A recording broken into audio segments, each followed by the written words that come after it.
सभी को नमस्कार। मैं Kapil Dangi, lecturer in chemistry eight government senior secondary school Bhodki, Jhunjhunu, Rajasthan. आज का जो अपना टीचिंग का टॉपिक है वो है केमिकल काइनेटिक्स पार्ट 2 में factors affecting rate of reaction, अभिक्रिया वेग को प्रभावित करने वाले कारक।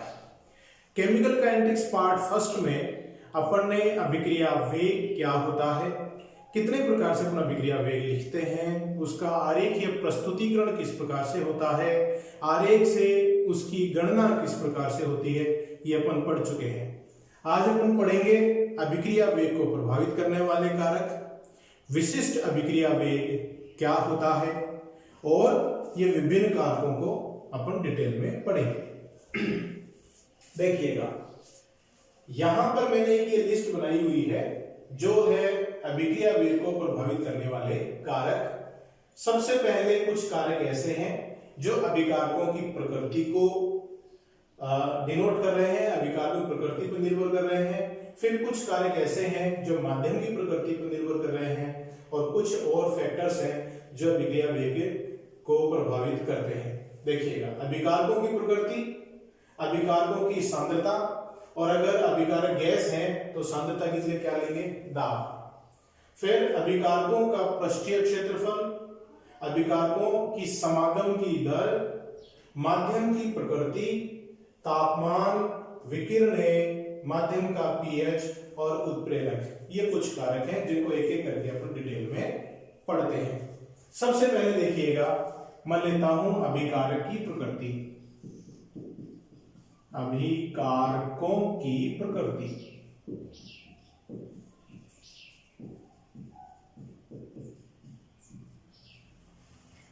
अपन ने पिछले वीडियो में भी देखा था कि किसी भी रासायनिक अभिक्रिया में क्या होता है कि अभिकारकों के कुछ बंध टूटते हैं और उनकी जगह कुछ नए बंधों का निर्माण होकर उत्पाद का निर्माण होता है। तो वो टूटने वाले बंध अगर आसानी से टूटते हैं और बनने वाले बंध अगर आसानी से बनते हैं तो अभिक्रिया आसानी से संपन्न हो जाती है और उच्च वेग के साथ संपन्न होती है। टूटना आसानी से, टूटना आसानी से बनने का क्या मतलब है कि अगर टूटने वाले बंध की बंध ऊर्जा कम है तो उसको तोड़ने में या उसके टूटने में कम ऊर्जा खर्च होगी, और बनने वाले बंध की बंध ऊर्जा उच्च है तो उसके बनने के दौरान बहुत ज्यादा मात्रा में ऊर्जा निकलती है। तो इन दोनों ही कंडीशंस में टूटने वाले बंध की ऊर्जा कम होनी चाहिए और बनने वाले बंध की ऊर्जा उच्च होनी चाहिए, तो अभिक्रिया का वेग उच्च हो जाता है। देखिए, एक उदाहरण ले लेते हैं अपन, जैसे NO प्लस O2 से बना NO2, CO प्लस O2 से बना CO2। ये दोनों अभिक्रियाएं देखने में एक जैसी सी ही लग रही हैं, लेकिन NO प्लस O2 से जो NO2 बन रहा है ये तीव्र अभिक्रिया है, जबकि CO प्लस O2 से CO2 बन रहा है ये एक धीमी अभिक्रिया है। इसमें वही दोनों कारक काम आएंगे, बनने वाले बंध की बंध ऊर्जा कम, बनने वाले बंध की बंध ऊर्जा उच्च होनी चाहिए और टूटने वाले बंध की बंध ऊर्जा का मान कम होना चाहिए। दोनों फैक्टर एक साथ काम करेंगे और दोनों फैक्टर अगर एक साथ यहां पर सही दिशा में है तो अभिक्रिया का वेग उच्च हो जाता है। तो यह है अभिकारकों की प्रकृति। दूसरा कारक देखिएगा, दूसरा कारक है अभिकारकों की सांद्रता और गैसीय कंडीशन में दाब। अभिकारकों की सांद्रता या दाब। यहां पर इस कारक को पढ़ने से पहले एक छोटा सा नियम है, उसको पढ़ लेते हैं। नियम क्या है? द्रव्य क्रियानुपाती का नियम।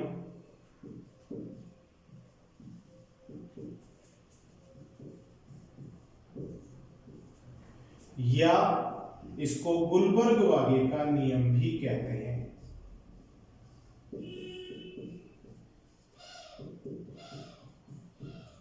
क्योंकि गुलबर्ग-वागे नामक वैज्ञानिक ने इसको बताया था, तो इसलिए इसको गुलबर्ग-वागे का नियम भी कहते हैं।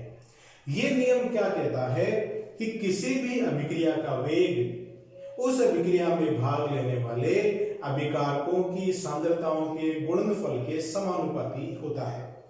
जैसे एक उदाहरण ले लें, कोई ए अभिकारक से उत्पाद बन रहा है, तो अभिक्रिया का वेग क्या हो जाएगा, dx बटा dt बराबर k।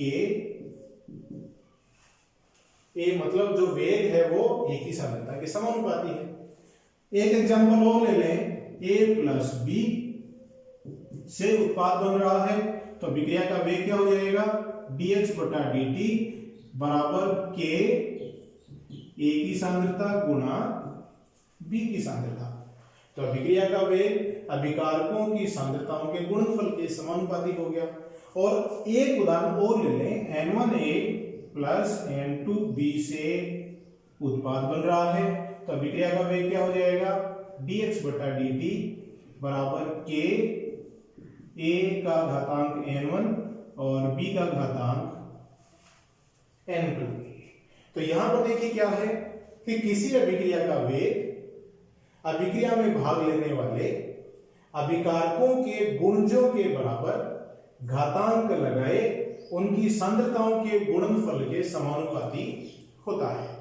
तो ये जो नियम है, इसे नियम को क्या कहते हैं, द्रव्य क्रियानुपाती का नियम या गुलबर्ग-वागे का नियम। और आपके सामने ये जो समीकरण यहां पे बन जाता है, जो अवकलित वेग समीकरण है, इसे वेग नियम या वेग व्यंजक कहते हैं।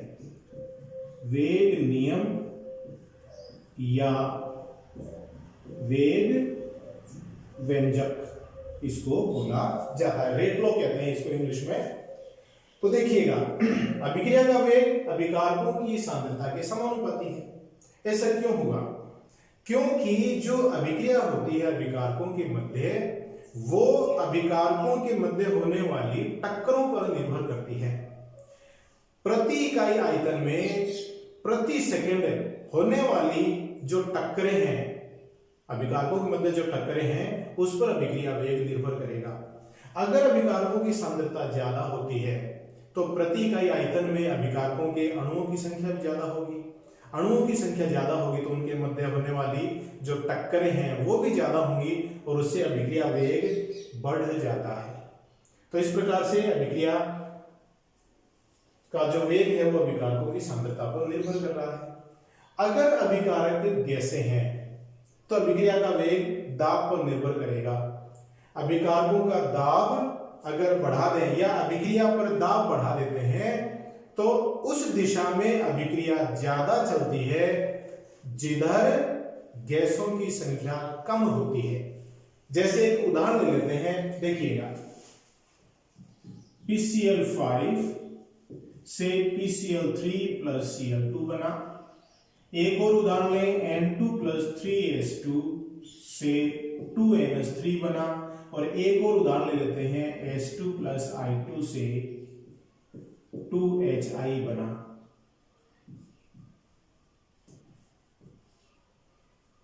देखिएगा, ये अपन ने 3 एग्जाम्पल लिए हैं। यहां सबसे पहले एग्जाम्पल में अभिकारक का एक अणु और उत्पाद के 2 अणु हैं। तो अगर इस प्रकार की अभिक्रियाएं जिनमें उत्पाद में गैसों के अणुओं की संख्या ज्यादा है, उनमें अगर आपने दाब बढ़ा दिया, तो पश्चिम दिशा में अभिक्रिया वेग बढ़ जाएगा। ध्यान रखिएगा, अभिक्रिया वेग उस दिशा में बढ़ता है जिधर गैस के मोलों की संख्या कम होती है।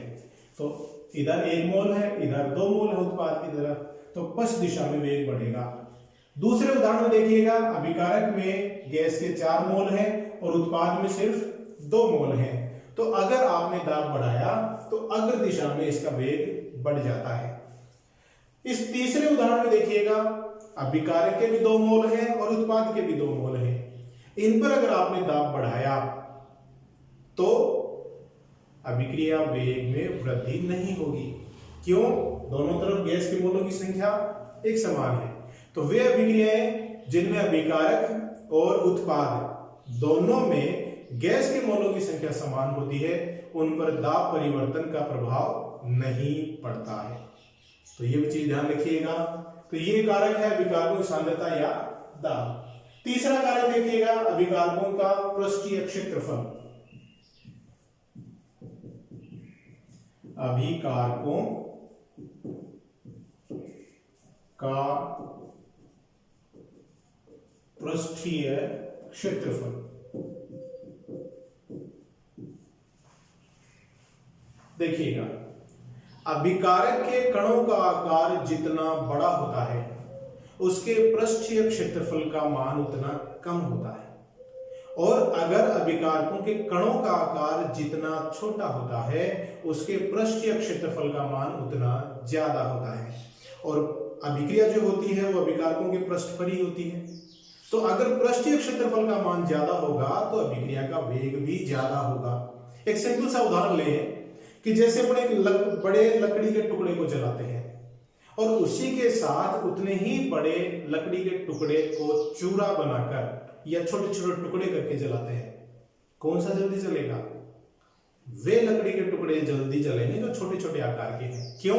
क्योंकि उनके पृष्ठीय क्षेत्रफल का मान ज्यादा है। तो किसी भी अभिक्रिया का वेग अगर आपको बढ़ाना है और अभिकारक अगर ठोस अवस्था में है तो आप उसको चूर्णित कर लें। चूर्णित करने से उसके पृष्ठीय क्षेत्रफल का मान बढ़ने से अभिक्रिया तीव्र हो जाएगी, अभिक्रिया के वेग का मान बढ़ जाता है। तो ये भी ध्यान रखिएगा। चौथा कारक है अभिकारकों की समागम की दर। अभिकारकों की समागम की दर। समागम की दर का मतलब क्या है कि अभिक्रिया मिश्रण में वे अभिकारक जिनके मध्य अभिक्रिया होनी है उनके अणु एक दूसरे के निकट कितनी गति से आते हैं, तेजी से आते हैं या धीरे धीरे आते हैं। अगर तेजी से आएंगे तो अभिक्रिया का वेग ज्यादा होगा और अगर धीरे धीरे आएंगे तो अभिक्रिया का वेग धीरे होगा। तो ये देखिए सांद्रता पर भी निर्भर कर रहा है। सांद्रता अगर ज्यादा होगी तो जल्दी टक्करें हो जाएंगी। और एक कारक और अपन आगे पढ़ेंगे, तापमान। तापमान अगर ज्यादा होगा तो कणों की गतिज ऊर्जा बढ़ जाएगी और वो तेजी से एक दूसरे की तरफ बढ़ेंगे और उनके मध्य टक्करें जल्दी हो जाएंगी, तो अभिक्रिया वेग बढ़ जाएगा। तो समागम की दर का मान अगर ज्यादा है तो अभिक्रिया का वेग का मान भी ज्यादा हो जाता है। पांचवा कारक देखिएगा क्या है, माध्यम की प्रकृति। माध्यम की प्रकृति ये बहुत ही इंपॉर्टेंट कारक है। माध्यम की प्रकृति देखिएगा, अगर अभिकारक आयनिक प्रकृति के हैं तो उनका वेग ध्रुवीय माध्यम में ज्यादा होता है, और अगर अभिकारक सहसंयोजक प्रकृति के हैं तो उनका वेग अध्रुवीय माध्यम में ज्यादा होता है। जैसा अभिकारक है वैसी प्रकृति का अगर माध्यम लेते हैं तो वेग ज्यादा हो जाता है। ये अभिक्रिया का जो कारक है वो देखिए किस कारण निर्भर करता है। इसमें माध्यम का एक गुण जिसे अपन पैरावैद्युतांक कहते हैं उसका बड़ा रोल होता है। पैरावैद्युतांक ये देखिए क्या चीज है। अगर अभिकारक आयनिक है, जैसे मान लो ये है A+B- और अगर इसको आपने माध्यम में डाला तो ये आयन है वो वियोजित हो जाते हैं, एक दूसरे से दूर दूर हो जाते हैं और आसानी से अभिक्रिया करते हैं। तो धनायन और ऋणायन के मध्य जो आकर्षण बल है उसको तोड़कर इनको अलग अलग कैसे किया जाए, पैरावैद्युतांक है ये इसी को डिस्क्राइब करता है, इसकी व्याख्या करता है। पैरावैद्युतांक माध्यम का वह गुण होता है जो आयनिक यौगिकों में उपस्थित आयनों के मध्य आकर्षण बल को कमजोर करता है।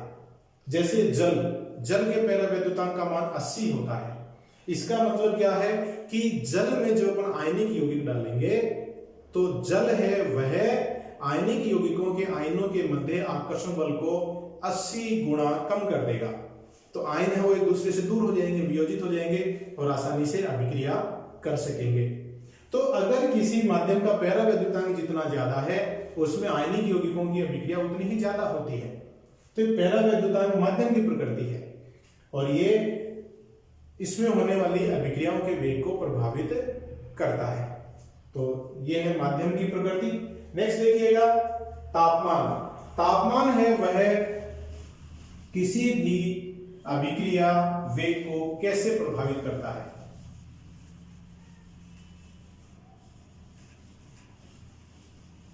देखिएगा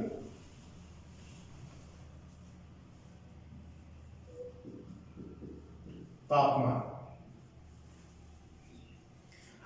तापमान बढ़ाने से अभिकारकों के कणों की गतिज ऊर्जा बढ़ जाती है, क्योंकि जो गतिज ऊर्जा होती है, काइनेटिक एनर्जी है, वो तापमान के समानुपाती होता है। गतिज ऊर्जा बढ़ने से अभिकारकों के कणों के मध्य होने वाली टक्करों की संख्या बढ़ जाती है, और टक्करों की संख्या बढ़ने से उनके वेग में वृद्धि हो जाती है। ज्यादातर अभिक्रियाओं में ऐसा ही होता है कि तापमान बढ़ने से अभिक्रिया का वेग बढ़ता है। अब देखिएगा कितना तापमान बढ़ाने से अभिक्रिया का वेग कितना बढ़ जाएगा, तो उसके लिए प्रयोग से एक परिणाम ज्ञात किया गया है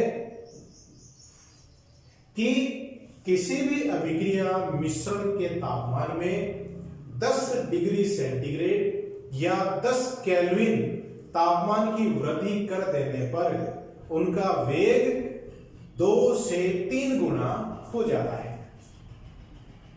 2 या 3। ये kT + 10 ये क्या है, 10 डिग्री ज्यादा तापमान पर अभिक्रिया वेग को प्रदर्शित कर रहा है, और kT क्या है, T तापमान पर अभिक्रिया वेग को प्रदर्शित कर रहा है। तो इन दोनों का जो अनुपात है वो कितना आएगा, 2 या 3। ये जो समीकरण है या जो अनुपात प्राप्त हुआ है, इसे क्या कहते हैं, ताप गुणांक कहते हैं। बहुत बार एग्जाम में पूछा गया है ताप गुणांक क्या है। तो अभिक्रिया मिश्रण के तापमान में 10 डिग्री या 10 डिग्री सेंटीग्रेड या 10 केल्विन की वृद्धि कर देने पर उसके वेग में 2 से 3 गुना की वृद्धि हो जाती है। तो यह है ताप गुणांक। ज्यादातर अभिक्रियाओं में ऐसा होता है। कुछ अपवाद भी हैं, जैसे देखिएगा अपवाद क्या है इसका, NO प्लस O2 से NO2 बना। इस अभिक्रिया में अगर आप तापमान बढ़ा देते हैं तो इसके वेग में कमी आती है।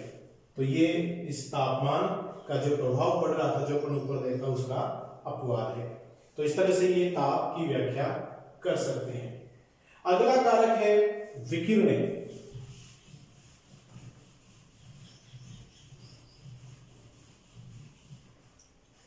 विकिरण मतलब रेडिएशंस।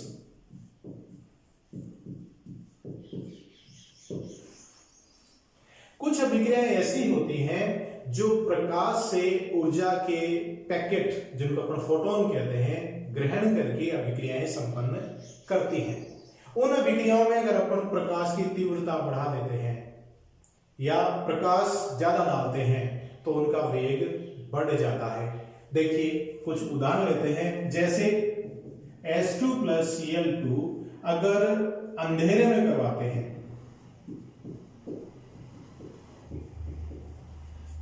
तो इससे बनने वाले उत्पाद की जो दर है वो बहुत धीमी होती है। लेकिन अगर इसी अभिक्रिया को प्रकाश की उपस्थिति में संपन्न कराते हैं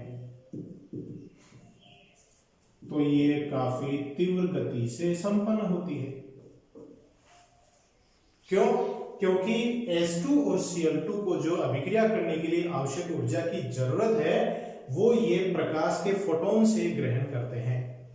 तो अगर प्रकाश की उपस्थिति में कराएंगे तो इनकी आवश्यक ऊर्जा है वो इनको प्राप्त हो जाती है और ये तेजी से संपन्न होती है। एक बहुत ही इंपॉर्टेंट एग्जांपल जो हम सब जानते हैं, जिस पर हम सब निर्भर भी करते हैं, प्रकाश संश्लेषण। प्रकाश संश्लेषण क्या होता है? उसमें जो पेड़ पौधे हैं वो प्रकाश की उपस्थिति में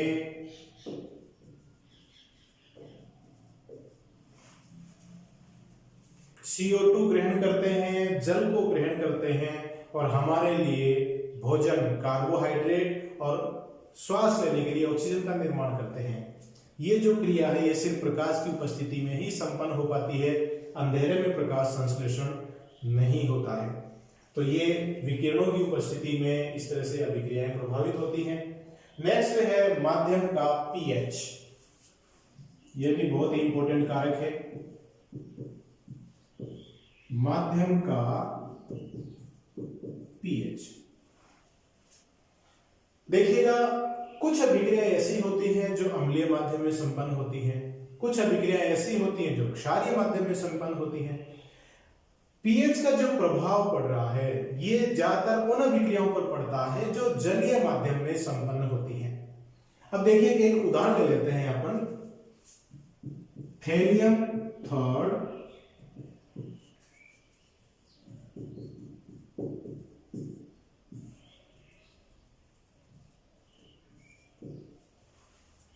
देखिएगा, अगर अम्लीय माध्यम लें तो थेलियम थर्ड फेरोसाइनाइड आयन का ऑक्सीकरण कर देता है। ध्यान से सुनिएगा, अम्लीय माध्यम में थेलियम थर्ड फेरोसाइनाइड आयन का ऑक्सीकरण कर देता है, लेकिन इसी माध्यम में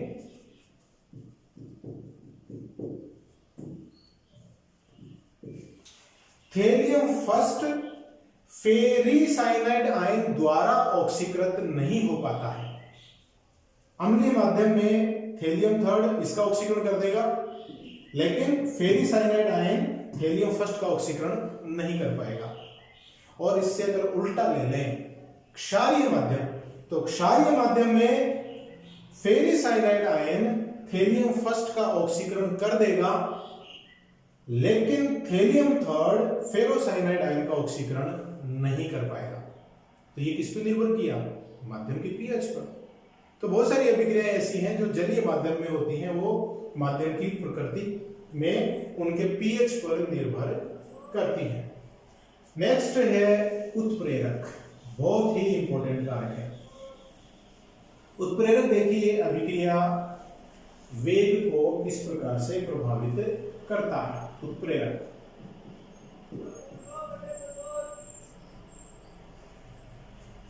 किसी भी रासायनिक अभिक्रिया में अपने देखा तापमान बढ़ने से वेग बढ़ जाता है, लेकिन अगर कम तापमान पर ही अपने उच्च वेग चाहिए तो उसमें कुछ विशेष प्रकार के ऐसे रसायन मिलाए जाते हैं जो स्वयं अभिक्रिया में भाग लेते हैं और उसके वेग को बढ़ा देते हैं, और अभिक्रिया जब संपन्न होती है तो पुनः प्राप्त हो जाते हैं। इस प्रकार के जो रसायन हैं उनको अपन क्या कह रहे हैं? उत्प्रेरक कहते हैं। उत्प्रेरक के बहुत सारे गुण हैं, किस प्रकार से ये प्रभावित करेगा उसको अपन आगे डिटेल में पढ़ेंगे। थोड़ा सा यहाँ पर अपन देख लेते हैं कि उत्प्रेरक, ज्यादातर उत्प्रेरक अभिक्रिया के वेग को कैसे बढ़ाते हैं। देखिएगा, मैं अभिक्रिया के लिए एक ऊर्जा आरेख खींच रहा हूं जिसमें इधर है स्थितिज ऊर्जा और इधर अभिक्रिया की प्रगति, अभिक्रिया की प्रगति लेते हैं। मान लेते हैं अभिकारक की ऊर्जा इतनी है और ये है उत्पाद, ये अभिकारक। यहां से यहां तक अभिकारक और इस उच्चतम ऊर्जा स्तर के मध्य जो ऊर्जा है उसे क्या कहते हैं? सक्रिय ऊर्जा।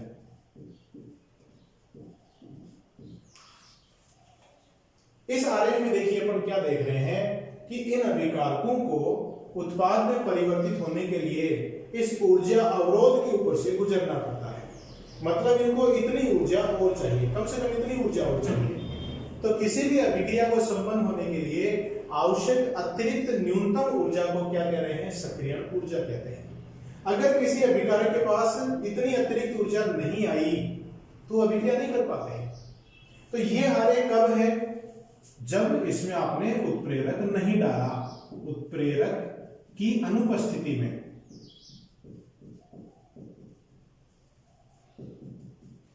उत्प्रेरक की अनुपस्थिति में लेकिन अगर आपने इसमें उत्प्रेरक डाल दिया तो उत्प्रेरक क्या करता है, अभिक्रिया के पथ को बदल देता है, ऐसे पथ से अभिक्रिया संपन्न कराता है जिसमें कम सक्रियण ऊर्जा खर्च होती है। देखिए ऊर्जा अवरोध नीचे आ गया कि नहीं। अब वे अभिकारक जिनके पास थोड़ी कम ऊर्जा थी वो भी इस अवरोध को पार कर लेंगे और आसानी से अभिक्रिया संपन्न कर लेंगे। तो ये जो दूसरा वाला आरेख है ये कब है, उत्प्रेरक की उपस्थिति में।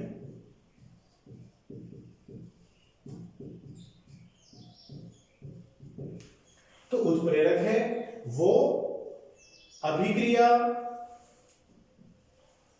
को ऐसे पथ से संपन्न कराता है जिसमें कम सक्रियण ऊर्जा की आवश्यकता होती है, और कम सक्रियण ऊर्जा के कारण ज्यादा से ज्यादा अभिकारक है वो उत्पादन परिवर्तित हो जाते हैं, तो इससे अभिक्रिया वेग का मान बढ़ जाता है। तो यह है उत्प्रेरक का प्रभाव। तो देखिएगा ये विभिन्न कारक हैं जो अभिक्रिया वेग को प्रभावित करते हैं।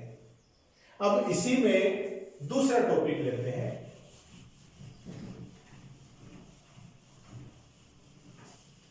देखिएगा दूसरा टॉपिक क्या है, विशिष्ट अभिक्रिया वेग।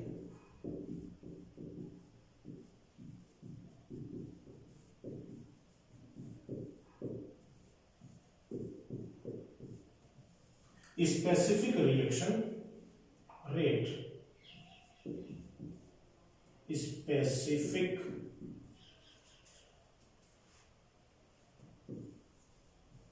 रिएक्शन रेट, विशिष्ट अभिक्रिया वेग क्या होता है। देखिएगा एक सामान्य अभिक्रिया ले लेते हैं, N1A प्लस N2B अभिक्रिया करके उत्पाद बनाते हैं।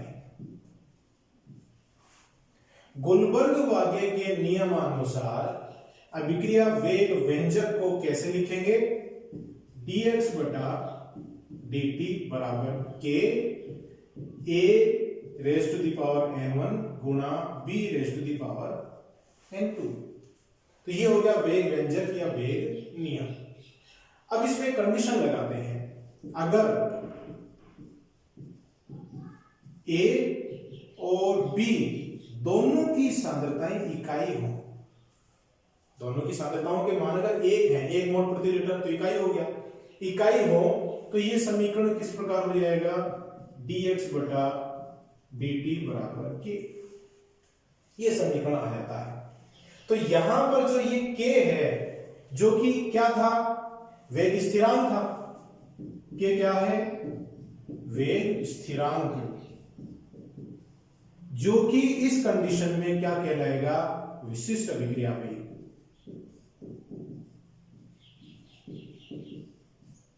विशिष्ट अभिक्रिया वेग कहलाता है। तो देखिए कैसे परिभाषित करेंगे इसको, कि वे अभिक्रियाएं जिनमें अभिकारकों की सांद्रताओं के मान इकाई होते हैं उनमें अभिक्रिया वेग को ही विशिष्ट अभिक्रिया वेग कहते हैं। बहुत ही सिंपल है, बहुत बार एग्जाम में पूछा जाता है विशिष्ट अभिक्रिया वेग क्या है, तो इस वेग स्थिरांक को ही विशिष्ट अभिक्रिया वेग यहां पर कह रहे हैं। तो यह है विशिष्ट अभिक्रिया वेग। तो ये थे आज के अपने टॉपिक। आगे के जो अपने वीडियोस रहेंगे केमिकल काइनेटिक्स पर ही चलेंगे, जब तक ये पूरा टॉपिक कंप्लीट नहीं पढ़ लेंगे अपन। कंटिन्यू इसको आप देखते रहिए और घर पे रहिए, हाथ धोते रहिए, स्वस्थ रहिए, परिवारजनों का ध्यान रखिए। बहुत बहुत धन्यवाद।